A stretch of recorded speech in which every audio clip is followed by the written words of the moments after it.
is going on? If you don't know, I switched sides of the screen. You know, I'm just, you have to experiment. You have to try all kinds of shit. So that is what I'm doing. Anyway, I'm super excited to be here. If you are here as well, I am super excited that you have tuned in because we got a banger. There is all kinds of shit that's happening, and there's a couple things going on. One, I love the end of the week because it is so difficult for me to find news. I have to go digging because everybody tunes out. Saturday and Sunday, same thing. But I wake up at 4:30 every morning and I go through so much shit to come up with stories that present a narrative that I believe is where we're headed. So I do try and present viewpoints from so many different sides, especially with the technical analysis. So it's an interesting time. I keep saying that we are going to go crab walk sideways till 9/23. September 23rd is my date for parabolic activity. I could be off by a couple days, but I just feel like that's when magic is going to happen. My fear, anytime we see things go green, is that it's a dead cat bounce. When I started prepping this show today, everything was green. It makes me so happy. We're going to tune in and see where we are at this moment. One more time, please like, please share, comment, give a thumbs up, do whatever nice people do, because it is important, because our life lives on the algorithm. We want people to see this. We want to spread the message of what we're doing here because we believe in blockchain connectivity because it can change absolutely everything. The secret sauce for today is celebrate small victories. They pave the way to longer success.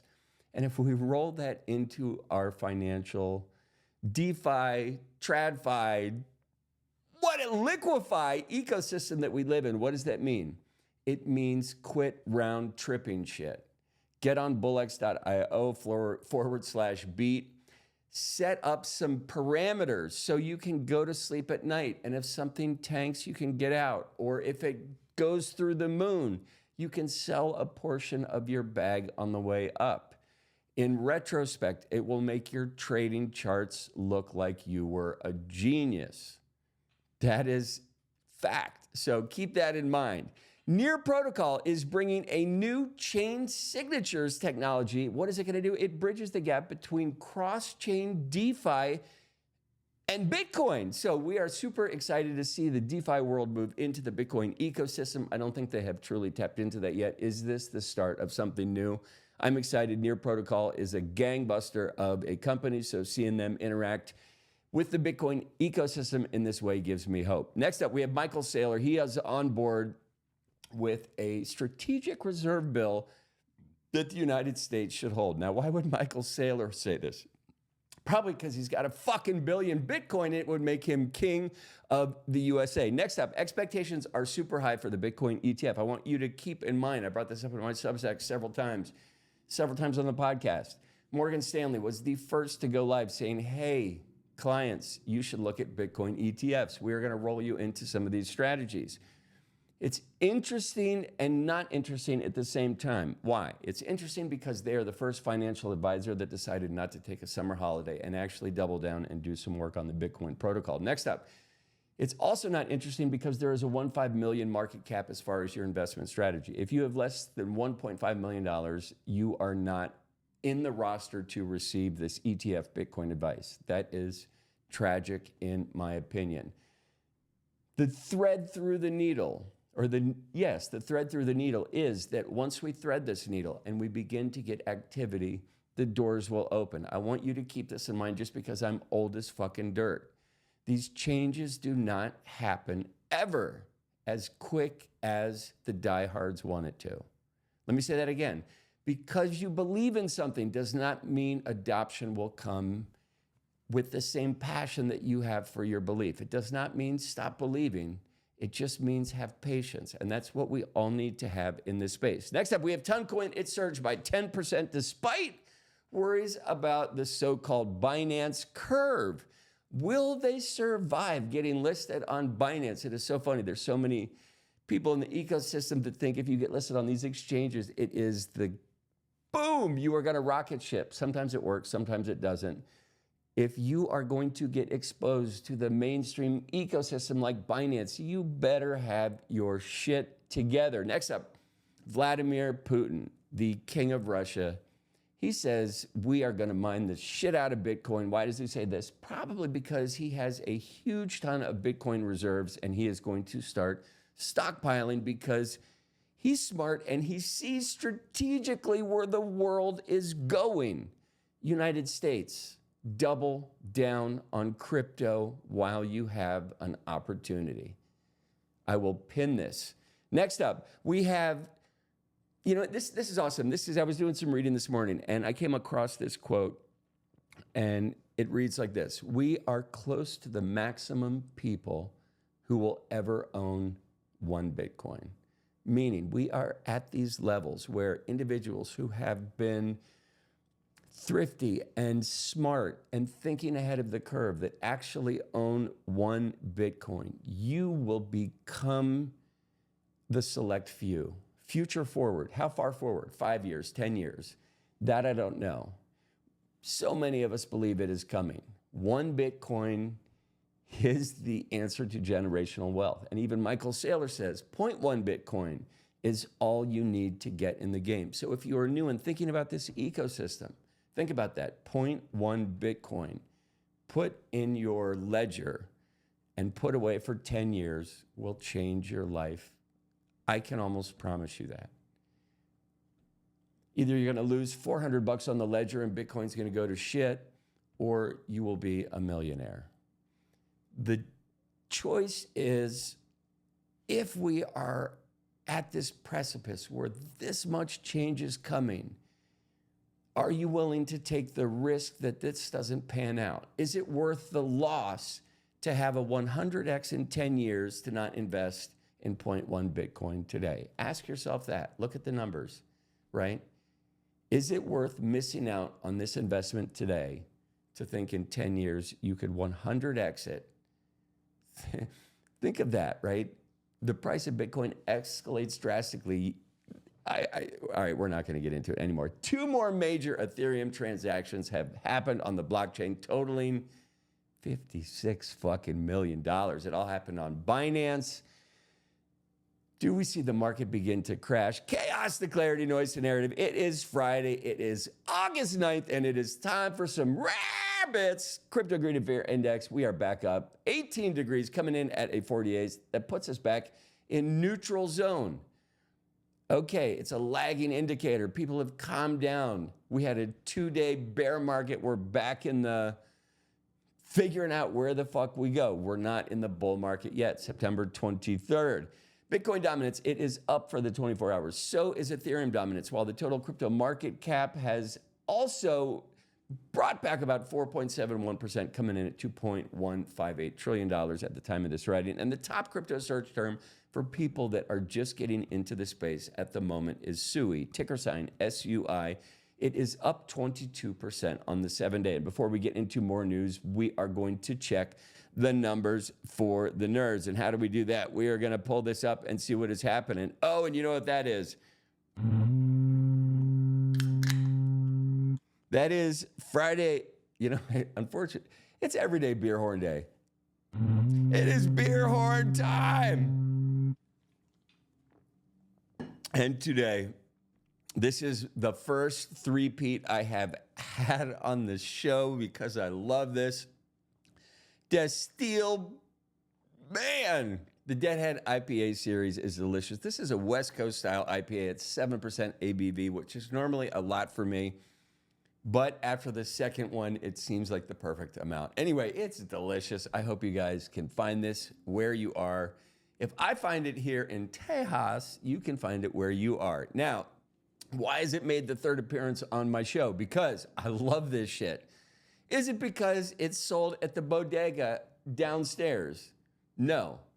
I have to go 4 blocks away, past 2 bodegas that have a wonderful selection of beer. And normally I drink local beer because I like exploring Austin, Texas. And there are so many great breweries here. But this shit is fucking delicious. All right, let's fucking get into it. Oh, no. Oh, no. Oh, no. Okay. We're seeing some retracement, ladies and gentlemen. Oh, my God. And look at, Coin360 What the fuck is ADVB? Okay, get this off my screen so I can go back to work. I can't work like this. I cannot continue to use your site. Next up, we're going to Crypto Bubbles to check on the latest prices at the moment. We have Bitcoin coming in at $60,346. We're going to look at some technicals in a minute. This $60,000 number. Okay, I'm going to throw this out here real quick. After September 23rd, when we get back into what I'm going to say is parabolic movement, these psychological numbers make a difference. We are in this crab walk shit zone until summer ends. I started thinking about it more and more. These psychological numbers, 60K, your fucking technical analysis, your tops, your bottoms, it doesn't mean shit right now. We have geopolitical tension. Nobody knows what the fuck's gonna happen. Vladimir Putin's printing Bitcoin like it's going out of style. In my view, man, these are just bounces. If you're not an active trader, just wait. I don't know. DCAN, wait. I could be absolutely wrong, but I've never changed my date, September 23rd, so I'm going to stick to that. If I get close to my call, I don't know. We'll see what happens. Anyway, so what I'm saying is the $60,000 number, $383, it's going to hit some Bollinger Band technical pattern, and when you mix that with psychological analysis, yes, it's important. I think we're in the middle of summer. People aren't thinking about shit. They're like, fuck, it's going up, fuck, it's going down. Whatever the fuck it is, they're not sitting down and putting in the due diligence. That will happen in September, in October, when people are back at their desk doing what they do. At the moment, it is summer break, and they are not doing what they do. Trust me. Next up, we have Ethereum coming in at $2,589. We're going to get into what might make that be happening. BNB coming in at 507. Solana 153. XRP .57. Toncoin 652. If you got in on the 5 side, I applaud you, because to me that was a great play. It really was. And we will see if these things stick with the test of time. Now, my watch list, we are looking at it, and we have seen some things move around. My call yesterday was whiff. Unfortunately, we have dropped down. So I made it a full 24 hours. I actually pulled some out on my BullX account, just back into Solana. We have one Solana. We're at like 2.6 now. I'm doing this very slow, very cautiously. And I'm missing plays too. And we're going to get into what I'm talking about. But long term, I don't think I'm missing. And when you have an auto sell trigger when the price goes down, and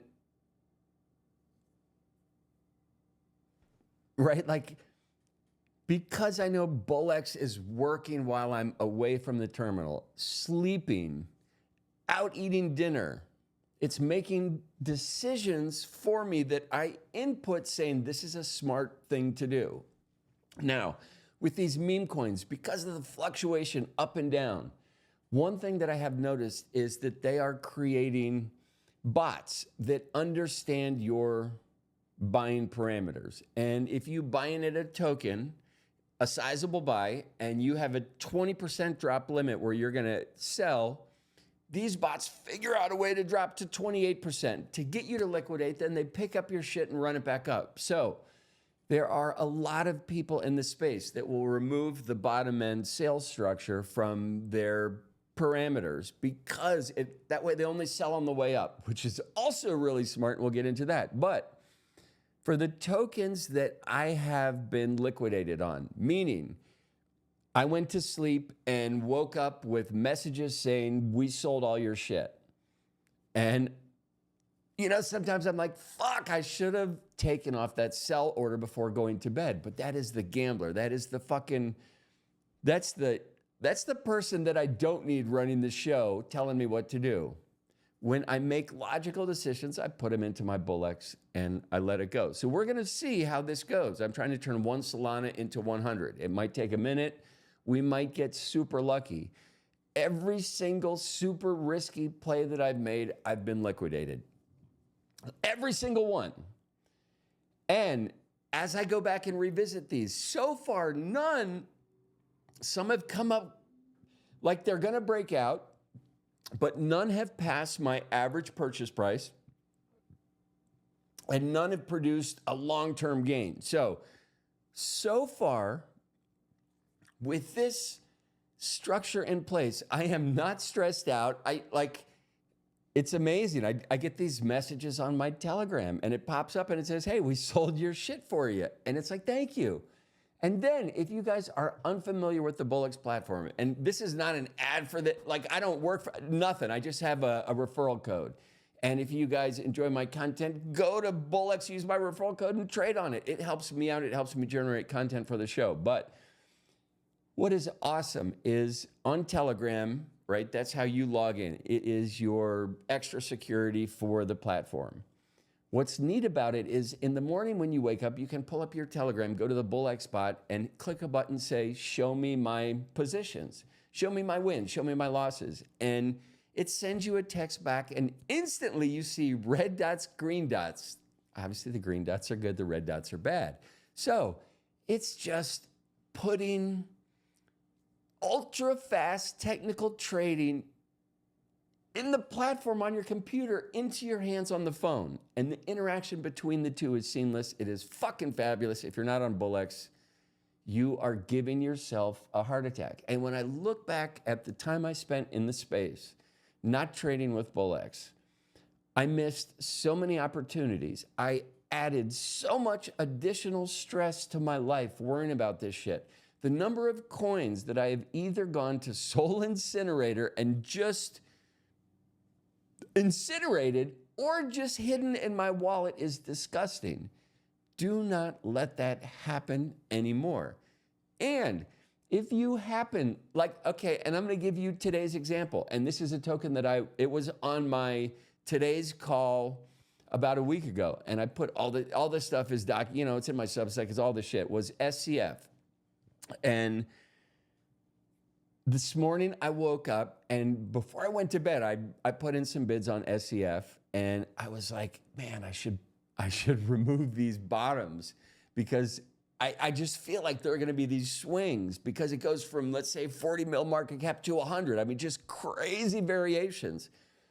But I was like, no, I'm just going to go to bed. So I woke up this morning, checked my messages, boom, I sold out at SCF. So I look at the chart, and we're going to pull it up in a minute and see where we are.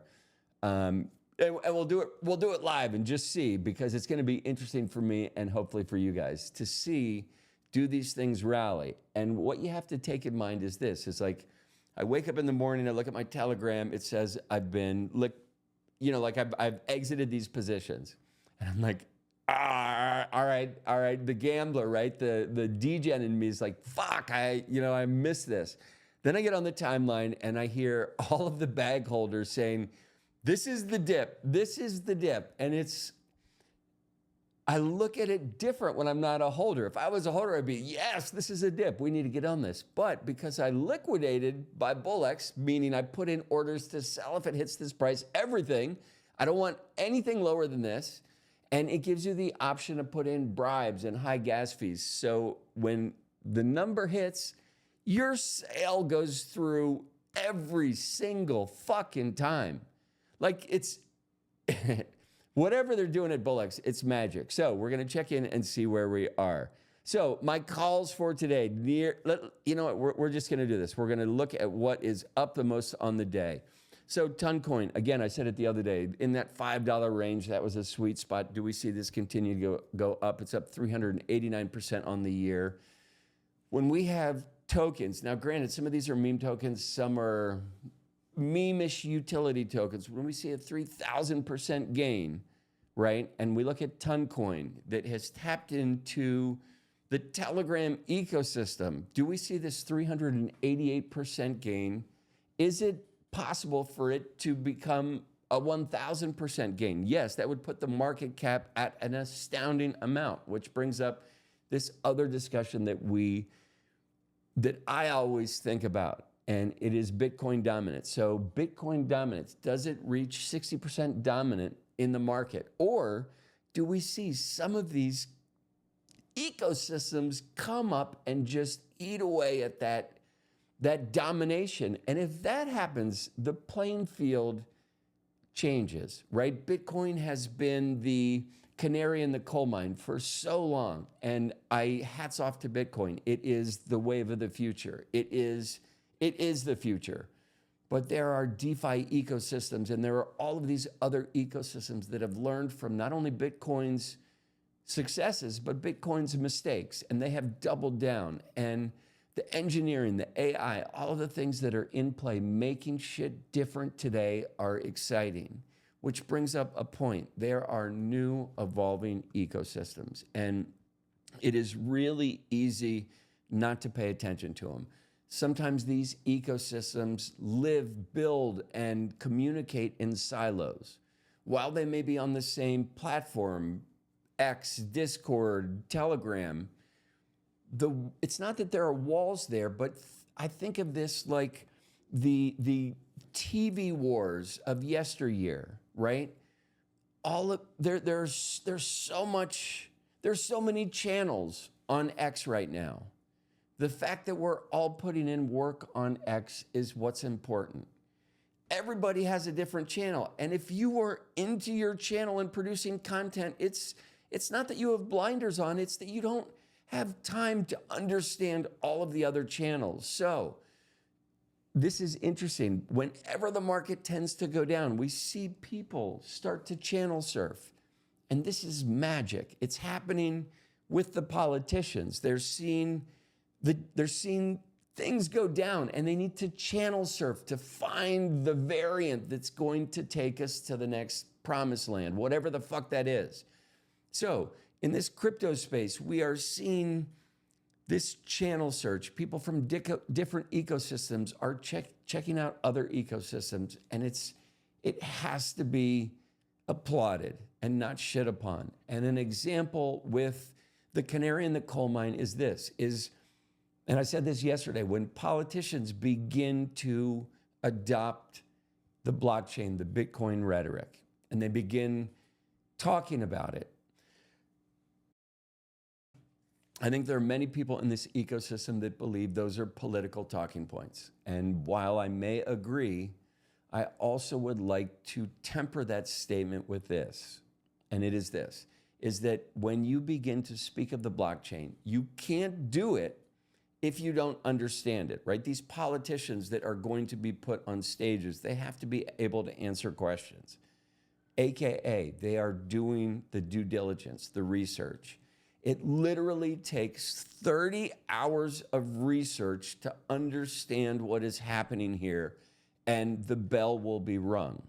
These politicians are ringing the bell. Morgan Stanley financial advisors have rung the bell. They are now offering Bitcoin because they understand it. All these other financial advisors and the people who are not advising people to get on board with the Bitcoin ETF below $1.5 million are making a fucking mistake. If you have a financial advisor, say, why have you not talked to me about the Bitcoin ETF? And say it today. Demand that shit. Do not wait for it. This is not a doctor prescribing you something. This is your fucking future. Get involved. Ask the questions. All right, I went on a rant. Holy shit.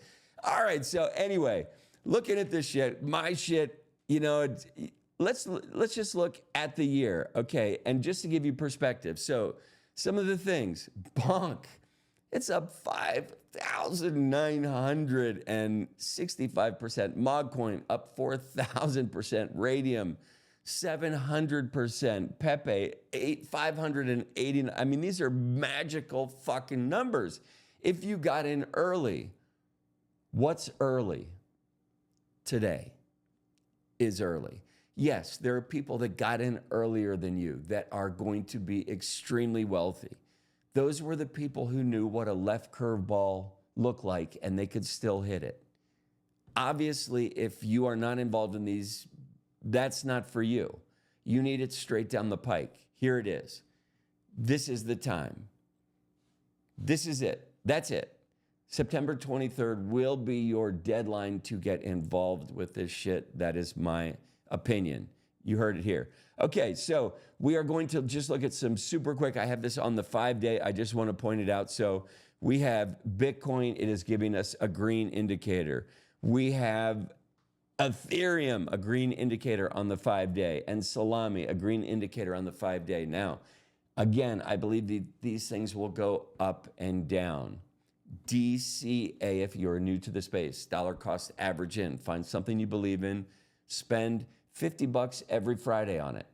Instead of going out for a steak dinner, eat McDonald's on Friday, right? Instead of a steak dinner, have 2 fucking Big Macs and spend $40 on Bitcoin or Solana and save it and see what happens, right? You think you enjoy the steak dinner. Yeah, it's great. But if that $40 becomes $40,000 in 5 years, you're gonna have a cow. And then you can have chuck beef, roast beef, all the shit. So just think about these things. It's not about today. Do shit today for tomorrow, right? That's what it's about. Okay, we're gonna go through this super quick. These are numbers just keep in your head. Last 24 hours, we had 1.4 billion in liquidations. The DEX volume is 6.367 billion. So, oh my God, that's so delicious. So just keep those numbers in mind. We're not gonna deep dive into them, but as we progress through the days and weeks and months, these numbers are going to drastically fucking change. I'm here for it and I'm fucking excited. Next up, we are gonna go to price for the 24 hours. We have Bonk and Bohm are barely down. They're flat skis. We have, everything is okay, we had a nice little run. As you can see, but it's settled down. So what do we have at play? It's Friday night. It's hot as fuck everywhere. It's vacation time. People are traveling. We are getting into the last weeks of the summer months. If you are in the southern equator, it's probably freezing and you're out skiing. I don't know what the fuck you do in August if you're in Santiago, Chile, in the Chilean Alps, but send me a fucking comment and let me know. But I'm gonna click and just see. So it changed. Okay, so Brainlet, again, this was one of my calls the other day. It is nice to see this just continue to move. Up 13% on the hour, 30% on the 24s. But it's, right, we had a retrace, so it's come up and down. Now, what I want to say about Brainlet. So every once in a while on X, I do this thing where I will put out a tweet and I will say, send me a meme about your project, whatever the fuck it is. And I think the first time I did it, I had about, 8,000 or 9,000 people respond to it. People DM me, text me, email, all the shit. And the idea is I'm gonna pick a couple of them and I'm just gonna do a beat breakdown on them. I'm gonna do a 5-minute spiel between 5 projects and just give them a shout out. What's interesting about it is I get NFT projects, I get shit coins, I get coffee companies, I get beer companies. So the idea is that this is user-generated content. This is the new paradigm. This is how we cross bridges. If you are solely in Web3 and Web crypto, start thinking about how you can take this outside of your envelope. And I came up with this vehicle, and I think it's an awesome vehicle. I'm talking to caddies, the people that make these glasses. I'm talking to a bunch of people. And it's like promotion that crosses all the borders is the answer. And we have such a wealth of information and technical savvy here in the Web3 space. We need to not just onboard, and most of these Web3 motherfuckers think onboard means wait for the normies to get here. No, if you're early to the party, fucking help set up. Put decorations up, make it fucking fancy so passersby are like, I wanna check this out. If you're not doing that, what are you doing? It fucking makes me mad. I'm gonna keep going. Holy shit. All right, we're gonna check on the news. What is my new news source? It is called Polymarket. These are the breaking news, things that are happening. So apparently we have a debate between Trump and Kamala. They have agreed to it. And Trump says, I wanna do 54 of them. Kamala's like, I can only handle about 4. So I think what's going to happen is Trump is actually going to have a boxing match at Karate Combat with Kamala's husband. And these two are going to go at it, and they're going to decide how many debates there will be. Currently, It looks like we are going to have one. Do we have Kamala being replaced by the DNC? So this is interesting. And this is, I at the moment am voting and absolutely behind Donald Trump because I am pro crypto. Until I see a change, that is my viewpoint. I have historically voted Democrat and independent because I believe in a softer, kinder road. I think somewhere along the lines, things have changed. And I don't think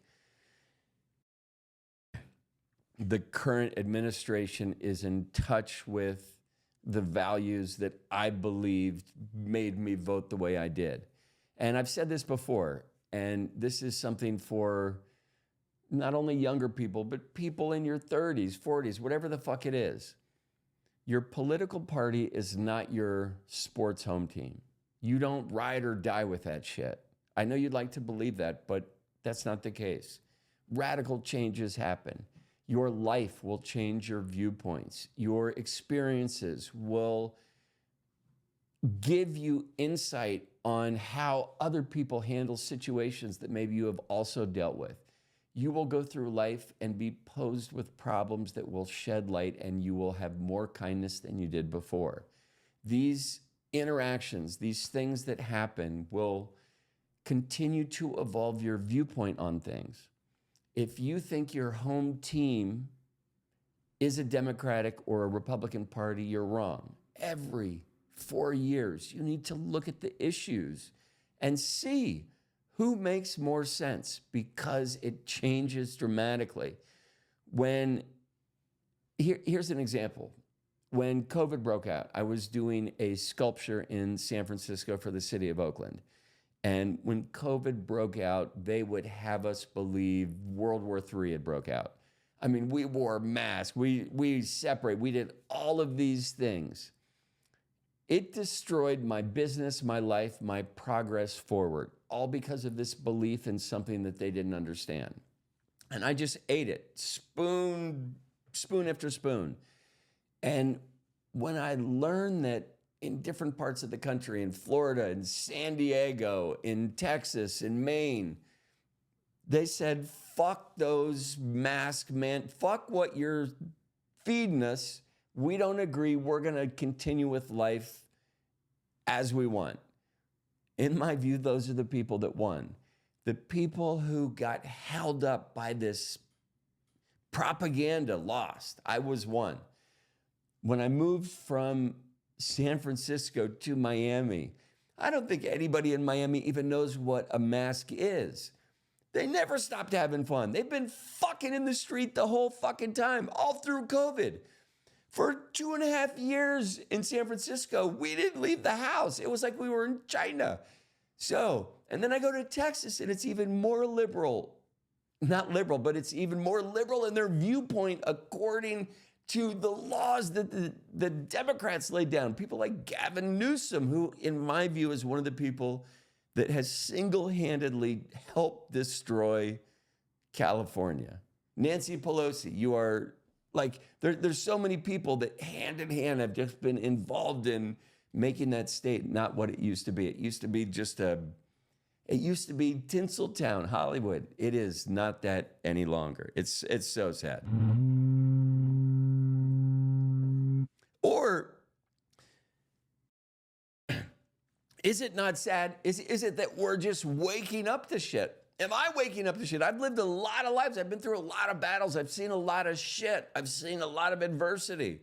I've lost it all. I've won it all. I've lost it all again. I've toured around the world playing music. I've done so many crazy things. It's an interesting time that we're in. I need to look at what's happening today, what resonates with me. And I just want to throw this out there. As you know, I don't have ovaries. And I know that the differences between the parties is huge on that issue. I have no comment, no dog in that fight. And I understand that that is an important issue.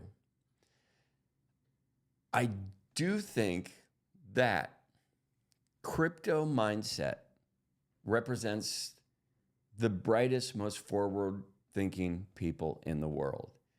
And if there's some viewpoints that don't resonate with you, I get that. But if they are pro crypto, give them a chance, because it's give them a chance. If they can figure it out,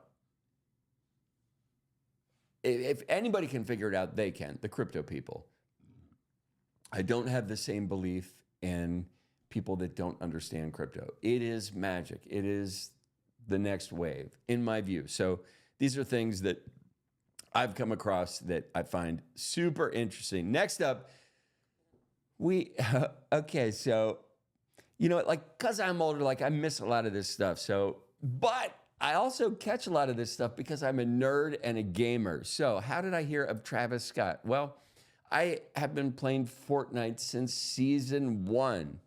And I remember when Travis Scott had his first concert in Fortnite. That was the first time I ever heard of this MFer. And I was like, what is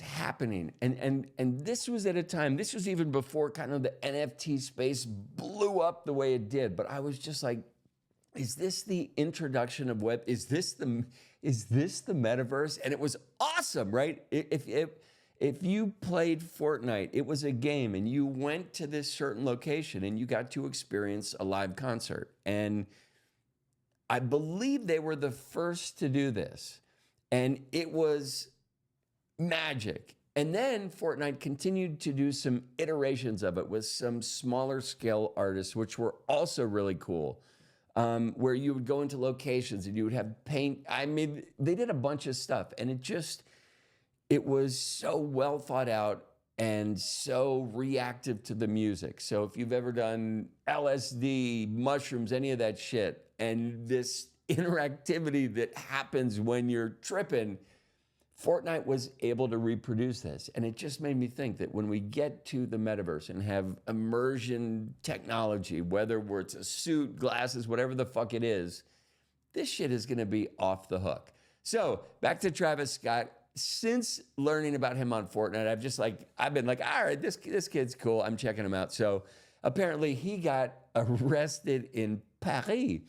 And how did he get arrested? Well, apparently he punched out a security guard. Why was he beefing with the security guard? Well, he got into a fucking throwdown beef with his bodyguard. I guess he didn't like the steak. I mean, the fucking story's hilarious. I'm not going to get into it. I'll put it in the Substack tomorrow. But these guys just start throwing down.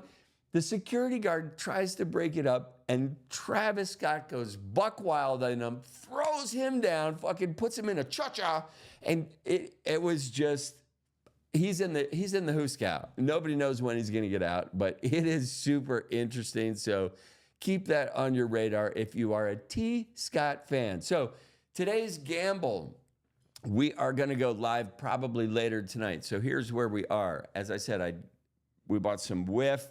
You know, let's just check in on that right now. So I am going to back this chart up. Okay, so as you can see, my call yesterday, and this is exactly when I bought. I just saw some action here. I wanted confirmation that it was going up. So I bought in right here. You can see where my average price is for this purchase. So it has gone up. Now I have, let's see if the sell orders show up. Wow.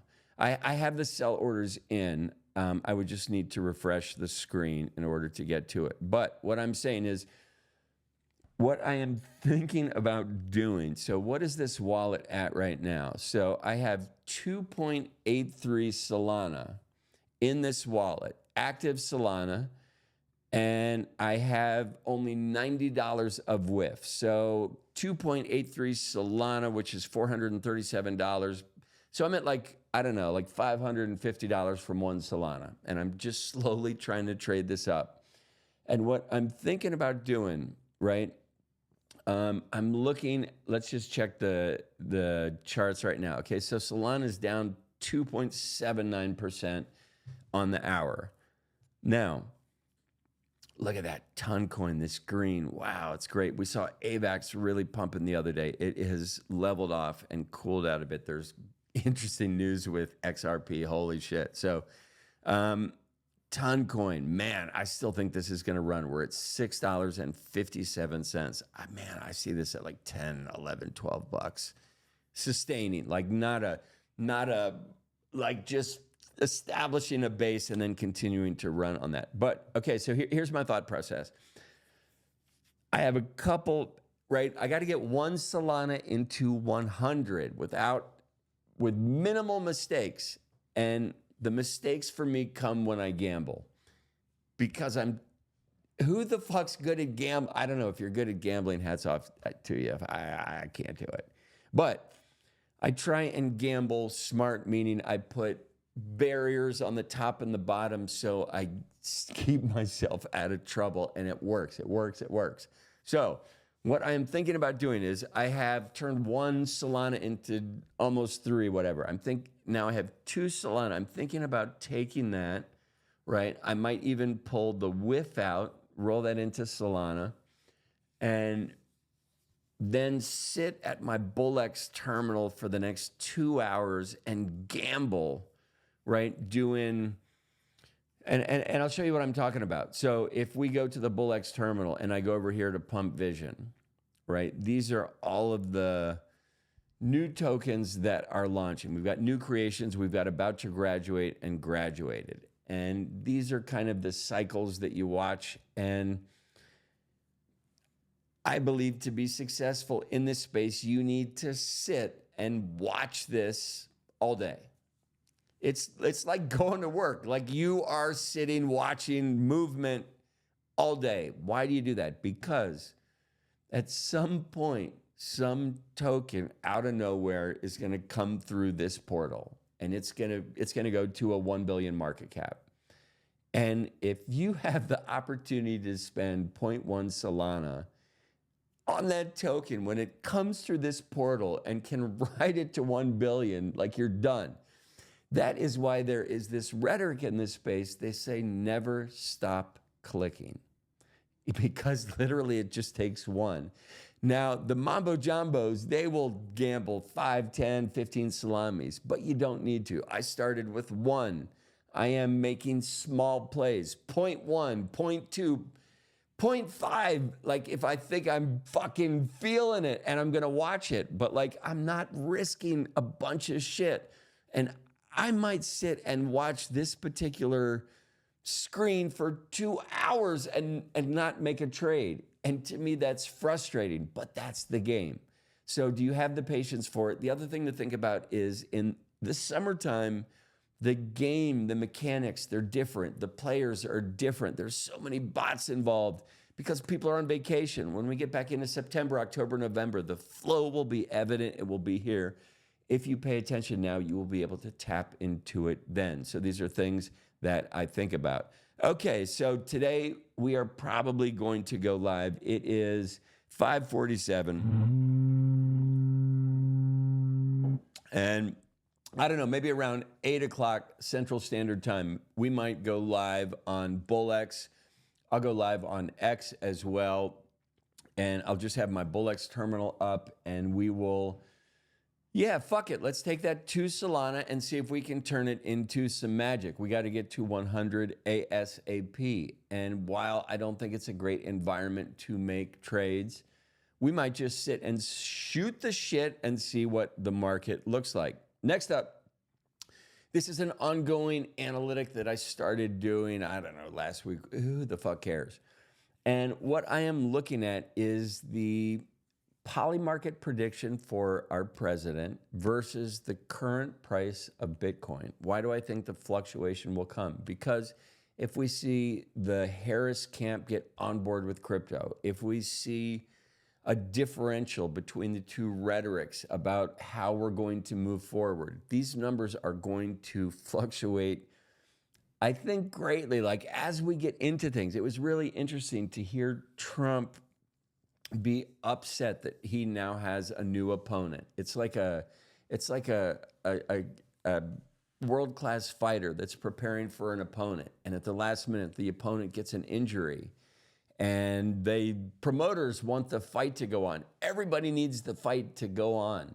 So they scour the playing field and they're like, we need a replacement. Who can step in? Well, maybe the vice president should step in. So she did. And it almost seems like Trump is like, yo, you changed the rules on me. Yo, dude, the rules change every second. Roll with the punches. Figure out how to win. That's what it's about. So we're going to see this evolve and change, and I'm here for it. So this morning, we were at a deadlock, 49%, 49%. I guess the other 2% are voting for Kennedy. I love Kennedy. I know individuals in that family from a long, long time ago. I love the ideology. I love the energy. I love everything that Kennedy brings. My question, and I posed this yesterday, is a third person in the race a distractor from the two contestants that will be in the race at the end? The race is only going to be against two people, period. Period. There's not enough momentum available at the moment to state otherwise. So if we can agree that it will be a two-candidate race, a third, Ross Perot, there's been many of these third candidates through the years that have great ideology and great concepts, Bernie Sanders, whoever the fuck it is, right? But the question remains that if you want to make the country bigger and better, become selfless and decide, if I do not have an opportunity to win, I should pledge my allegiance to somebody that I believe does. And if Kennedy decides to go with Trump because of the crypto ideology, right, that would be awesome, because there are people that are so passionate about Kennedy. And the passionate people are the people that rally the masses. Those are the people that you need in your corner. Kennedy has those people, a cheering section. But against the old guard, it's not enough. Robert, it's not enough. You cannot go against Trump and the standing president with a cheering section. You need a stadium. And this round, I don't think you have it. So it is interesting. I'm here for it. We're going to see the analytics play out. Next up, you guys, I think I do all this stuff because I'm fucking old as fuck, and I just want you guys to understand what life was like, because you guys are idiots. 43 years ago today, IBM's Project Chess team presented a prototype microcomputer to corporate management, securing approval to develop a fully operational computer within a year. Now, this is a bunch of nerds that went to IBM and said, yo, we got an idea, can we do it? And IBM said, we're gonna give you a shit ton of cash. You guys can go do a bunch of blow, get hookers, fucking do whatever you want, as long as you produce this machine. So like a year and 2 days later, because they're rock stars, right? They came up with this machine. And this was the first iteration of the personal home computer. It is absolutely amazing. This is how we started. And it's so interesting. I started just thinking from a designer perspective, right? Like from the nerd perspective, they want everything close by. And if we just go through design iterations, right? They've got this loud box. It's great. You can put your disc in. And I don't know if you guys know this, but you used to put a 5 1/4 inch disc, which was a floppy disk. Then it went to 3.5 inch hard.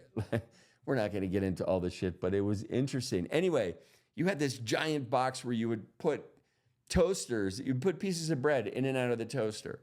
And yes, I understand that from an engineering point, it makes sense that it's right there. But this thing got fucking hot. It had a fan that sounded like a plane landing. Like it vibrated. It did all this shit. And then you put your monitor on top of it. And the monitor was black and green, which was fucking awesome too. Yeah, okay. And if you think about design, right? At some point, we got to the idea that, hey, what if we put this clunky piece of machinery on the floor and just have the monitor up there? That was awesome. And then Apple did some amazing things and incorporated all these things into a slim, beautiful, I don't even remember what it was called, but it was, and it didn't make noise. It was quiet. The iterations are awesome. So what I am trying to say is that things happen slower than you think. I've watched computers, cell phone technology, the advent of the internet, all become adopted. And in my view, what's happening right now in the blockchain space is bigger, better than anything I've experienced in my life. Give it time, let it marinate, stay involved, stay passionate, continue to chase this shit.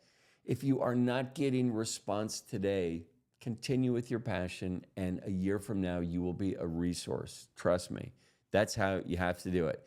Okay, we're going to keep moving forward. Next up, we have Lambo. Now, I have 3 Lamborghinis, and I have to say I love them. I don't drive them as much as I should.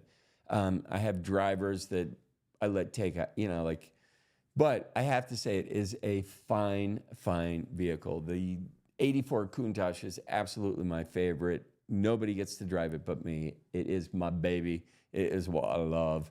It was my first Lambo. It will be my forever Lambo. So, all right. So Lamborghini is reviewing its digital presence. Why? Because they still believe that NFTs are not dead. They still believe the metaverse is coming. They still believe there is room to grow. So why is this exciting to me? Because Animoca Brands has just stepped in. And Animoca Brands, I have been talking about this on my podcast for months, and I stopped reporting on NFTs, but Animoca is not, yes, they're an NFT, but they are something so much bigger. The underlying thing I want to get to you is Animoca, Google this shit. Animoca has something called the Animoca ID. If you are interested in this space, figure out how to get an Animoca ID for the cheapest price you can.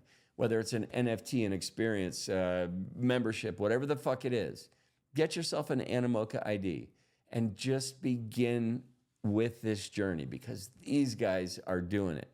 An example, they're doing shit with Lambo, my favorite car. So we are going to look up. They are going to be doing some stuff for Lamborghini fans, right? They have some stuff. I think the first thing Lambo did was 2022, an NFT project. And there's not a lot of us that own Lamborghinis, so you can imagine it didn't go great, but it does not mean that the innovation iteration stops. So I am excited to see this stuff. I got emails about this stuff. I got some scarves and some shit in the mail the other day. Probably wear a hat on the podcast tomorrow. No, I'm going to continue wearing the Rarebits hat, and if you don't have one, you should get one. Okay, next up, we are going to look at something. So this is one of my favorite arguments. So we have D-Market. They are back on top. What does that mean? They're crushing NFT sales at the moment with their sales. What are they selling? Well, they're selling digital assets where the creators refuse to let them be digital assets. What the fuck are you talking about, Beat? I've been playing Fortnite since season 1. I have been given Fortnite skins, every couple months. They're like, hey, here's a skin, whatever. Some of those skins from season 1, these kids want them and they can't get them. So I have them. Do I sell my profile? Like, yes, you can do that. Where can you do it? D-Market. I could sell my whole profile with all of my skins for all of my Epic Games Store games, right? And get a pretty penny. Where do you do this? You go to D-Market, and these guys are beating the current NFT ecosystem, yet these guys, this is like off-book shit. So, Epic Game Store, Fortnite, COD, all of you fucking giant games, give the players their assets.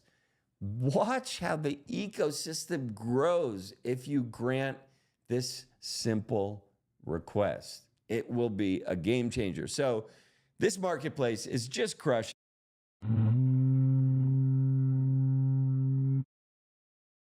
Oh, I love this beer. Okay, next up, we have one of my favorite countries in the world, Turkey. They are getting serious about crypto. They're getting, all of these small countries should look into crypto now. If you have a reserve of any sort, fuck gold, fuck precious metals, fuck US bond, just buy crypto. I listened to a great argument about where we think US bonds yield, all this horse shit. Fuck that. Buy Bitcoin, okay? Turkey's about to get into the mix. I'm super happy. They decided to move forward and become pro-crypto. They had 47 applicants trying to get licensed under the new laws, AKA, these motherfuckers are stoked. So crypto is about to flow. Again, it's the middle of summer. Nothing happens in August. I don't care where you are. It just doesn't. And when we get to the end of August, when it seems absolutely like nothing is happening, you know why? Because nothing is happening. It's okay. In the world, like I've lived all over the world. I've watched all different kinds of flows. I've been an artist my entire life. And what I have noticed is the last 2 weeks in August are the slowest creative times in the year. And the creative people feed off of affluent people that have money to spend on their luxuries, like creative endeavors. Whatever the fuck it is, the creation, a sculpture, a custom table, a custom art piece, a custom experience, whatever the fuck it is. When the creatives are not at work, it means the financial system has slowed. And I lived in New York City for many years. And as an artist, you begin to see these cycles when the economy slows. It's interesting. So if you're a performer and your venue usually holds 2,000 people a night, and in New York City, that's awesome. And if all of a sudden you start to notice, wow, we only have half a theater filled tonight, that's because the financial system is starting to slow down. And as artists, we noticed it almost first. It's one of the best litmus tests for what's happening in the moment, at least while I was living in New York City.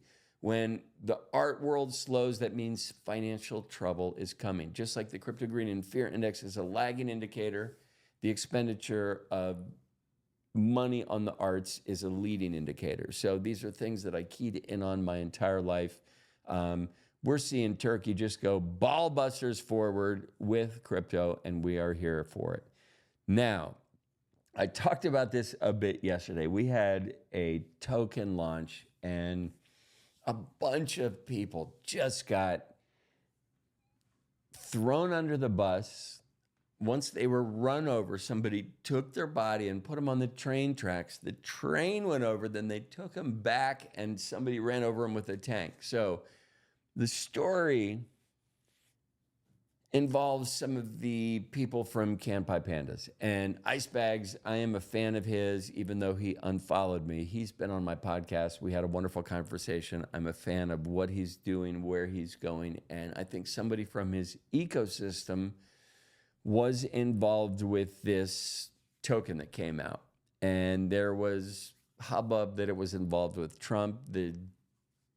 And turns out that people thought the family was involved. They went to a location to push the button to make the thing happen. And there were assurances made along the way saying, it's going to happen, it's going to happen, it's going to happen. And at the time of landing, they said, we got you.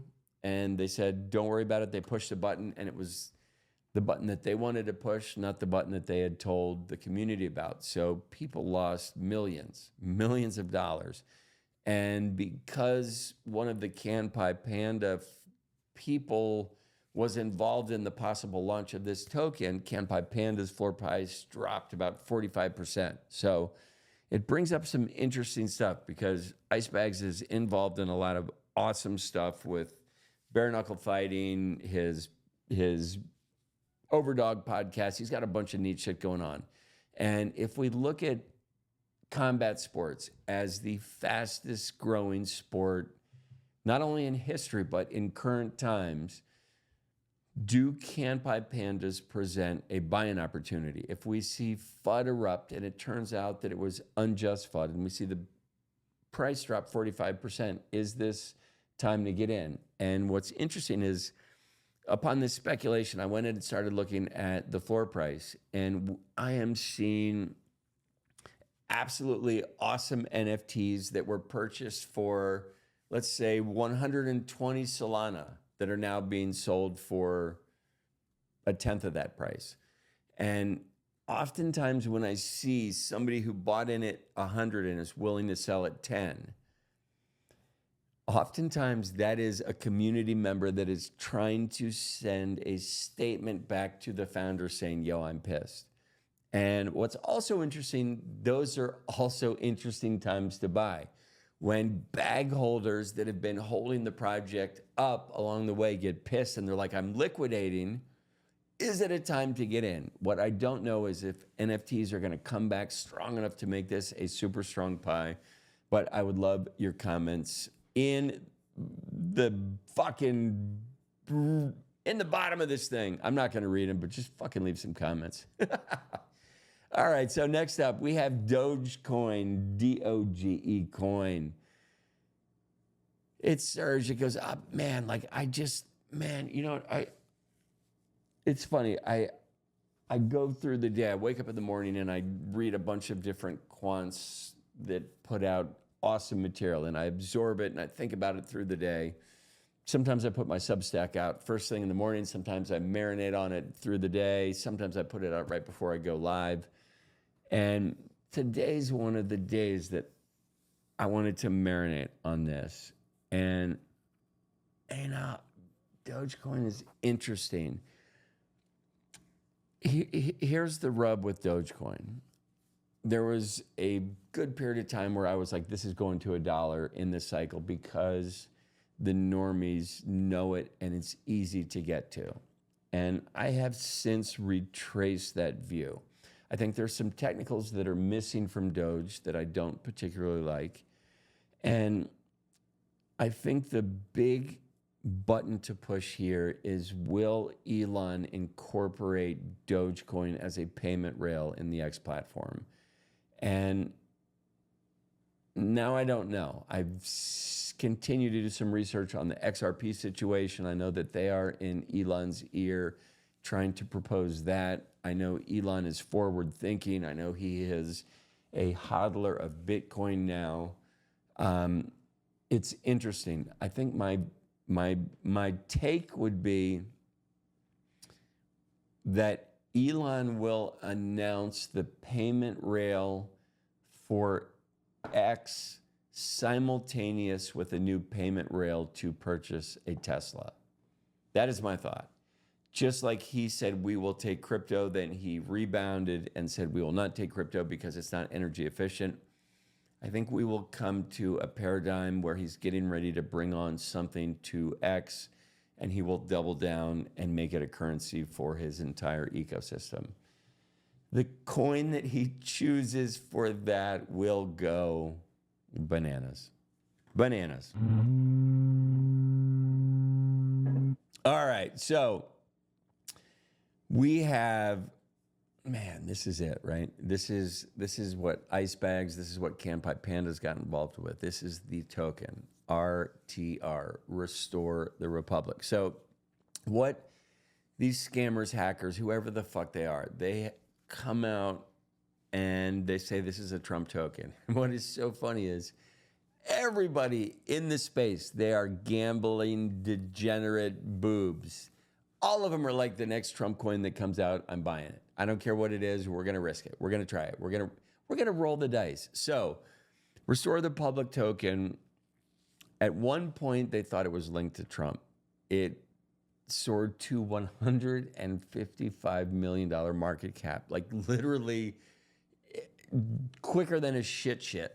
I don't even know what a shit is, but this was quick. And it also plummeted 95% after Eric Trump decided to get on the social horn and say, I don't know what the fuck that is. You're an idiot. And boom, the shit show happened. So This shit is so volatile. But if you can get in on something that goes from, like, if you bought in when this thing launched, like, and this is what's interesting about Bullx and Pump Fund and all these things, like, many of these tokens have to go through this ecosystem. So you get an opportunity to say, wow, that's interesting. I'll put in half a Solana. I'll put in $80.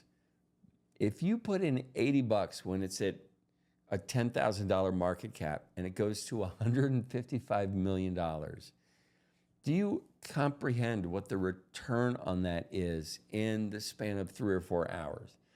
Granted, that is if you know when to sell, and you don't unless you're on Bullx, but that is why everybody says keep clicking the buttons. And those are the same people that when they're 90 years old will live in Las Vegas and say keep pulling the slots because at some point you're going to win. I don't know if you are. Truth be told, if you think about success rate across any medium, right? Like, so few people actually dial in and find success. It doesn't mean you don't continue to try. It doesn't mean that if you are passionate about something, you quit pursuing that dream. It just means that understand that probably you are an unlucky motherfucker. That's plain and simple. Once you get that into your caboodle, you will do much better. And if you are one of the winners that are out traveling the world looking at pyramids, fucking God love you. You got to love it. Some people have got life issues to deal with. Some people can just go traverse the world. Either way, it is fucking awesome. So we have Ethereum co-founder VB, aka Vitalik. He transferred a shit ton of money. Anytime he transfers a shit ton of money, people get a hubbub out. And what is so crazy, like, for Vitalik to transfer 3,000 Ethereum, right? We think about that on this end, and it's huge. To him, it's like, this is 18 cents. Like, I have so much of this. I made this, like, so he has an oil well of Ethereum. So stop panicking when he moves it around. He is going to make a donation. He is one of the most philanthropic individuals known to man. Just quit flipping fucking out when he decides to move his coinage around. Please. Japan. Motherfucking shit lit on fire. What happened? Are we going to be able to get through it? The changes are rippling through the global financial and crypto market.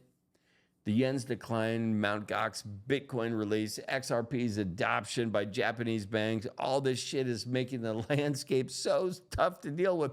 We've got fucking Putin mining Bitcoin, bombing Ukraine. We've got Israel, Gaza, Palestine. Everybody's fucking shitting down everybody's throat. Just fucking take a break and smoke some weed. Fuck. God, it would be so much easier if everybody would just settle the fuck down. Look at that. This guy is just looking. It doesn't look bad to you or me. We see a lot of green. Those red boxes are tumultuous. You are seeing somebody absolutely panic from behind. Last story for tonight on this Friday night is we have Shiba Inu. This is interesting, right? And I have friends who read my Substack, and I have friends who don't read my Substack. One of my friends who does not read my Substack is a Shiba Inu whale. And the only reason I report on Shiba Inu is because he's one of my best friends and he holds a lot of this token. So I do a lot of research for him and he never reads it. So I think it's so funny. But it brought up a good point when I was doing some analytics today. Did you know that Shiba Inu actually beat out Ethereum in performance over the last year? Okay, that's crazy. Now, I want you to think about a couple things. Shiba Inu has an army. An army is a workforce of activity. All they need is a call to action and somebody to give them a direction. Many of these projects that have an army do not have the proper call to action. They do not have the proper destination mapped out. They need help. Shiba Inu, you need help. You are enormous. You have the ability to transform things. The fact that you outpaced Ethereum I don't even know what to call it, right? It's just interesting. We are going to see the layer 3 network, Shibarium. I mean, there's a bunch of stuff coming, right, that Shiba Inu has. We have other blockchains coming up from the bottom, Phantom Network, Say, all of these ecosystems, have armies. What is an army? They are motherfuckers that are passionate about their beliefs. Those are the people you want in your community. Passionate motherfuckers. There's a Shiba army. There's a Say army. There's a Floki army. There's no Ethereum army.